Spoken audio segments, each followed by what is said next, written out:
What's going on, guys? Dr. Brute7 signing in, back with another video. So here I'm going to be talking about the latest features that are added to the latest version of the Tinfoil app. These features are worth talking about and mentioning. I'm going to run through them in details so that you guys know what or where to start from. So the very first thing is that Tinfoil homebrew app has been updated to the latest version. You don't have to update it manually because Tinfoil updates itself manually. And for those who are looking to install Tinfoil for the very first time, check out my tutorial where I talk about errors related to Tinfoil and how to install Tinfoil in brief. The kind of errors that you guys should face after updating to the latest firmware versions. So sometimes Tinfoil gets corrupted or just wouldn't want to run. My personal preference is always use the self-installer NRO file. On that video I showed you guys how to install it. It's pretty straightforward. All you have to do is just, download, extract and copy and paste to the root of your SD card. Those who are looking to install the NSP file, use DBI installer or Gold Leaf.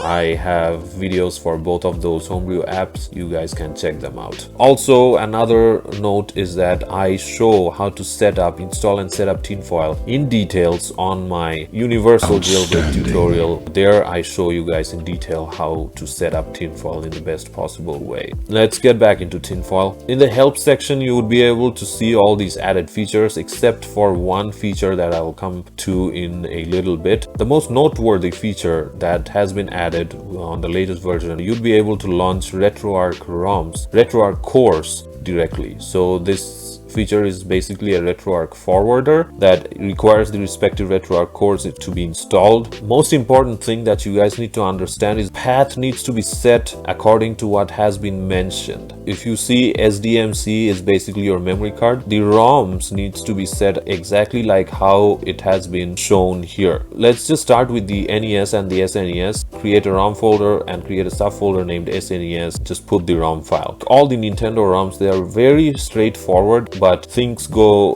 different when it steps into the Sega systems. You need to name the subfolder as SMS, or for Sega Genesis it should be SG, Sega CD it should be SCD. If you're not going to set the path just like how it has been mentioned, then the ROMs are not going to run. The reason I'm saying is because I have the ROMs. Let's just go to file browser and SDMC and go into RetroArch. If you check the GBA, N64, the SNES, this is basically how it was shown, like as the path. But for the PS1 and the Sega Genesis, it's not like that. If I'm trying to run the ROM, it's just not working. But that's not the case with the Nintendo games. So let's just go ahead and run Grand Theft Auto Advance. You need to set paths exactly like how it has been mentioned, and I'm pretty sure they should work perfectly fine. And the game cheats, game saves, you don't even have to worry about it. There's plenty of other better homebrew apps that allows you to do the same. Google Drive and Dropbox, you would be able to set up link to your Google Drive. I haven't used these features. Data corrupted error when launching an XCI game. For XCI games, I have shown in details on my jailbreak tutorial, as I have mentioned before. Go to the jailbreak tutorial and see the section, check the section out where I show how to set up Tinfoil in the best possible way. As it says, you're missing required SIG patches. You don't even have to worry about this because I make sure you guys receive a proper compiled update. So whenever I post an update video for the Atmosphere custom firmware, I make sure that you guys have everything you need to get the best experience after the update. So new game section missing is you install games directly by copying them onto your SD card. Those games are not showing up. Those games would always show up under new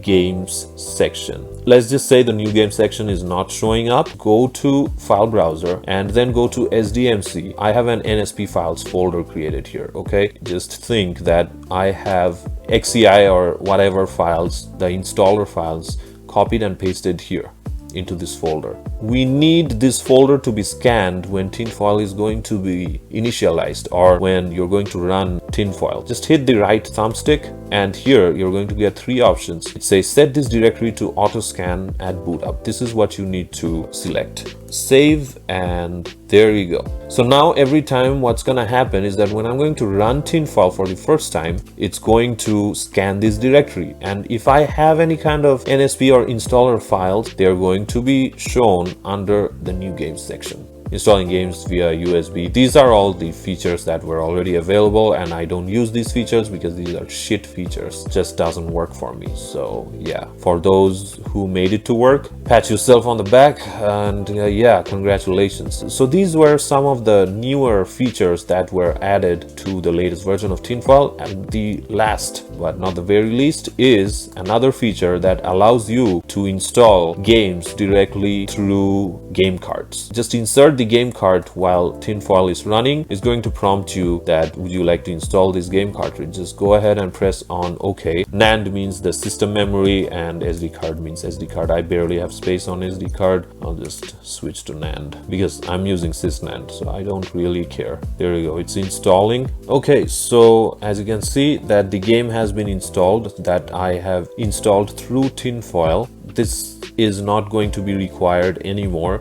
Now, this was another feature that was added to the latest version of Tinfoil, and there you go, you're able to run the game. DBI already had this feature before. I already showed this on my DBI tutorial. So these were all the features on the latest version of the Tinfoil app. If you found this video useful and informative, make sure to like the video.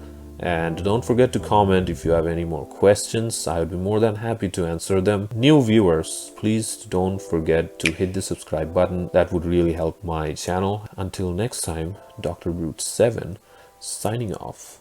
Peace.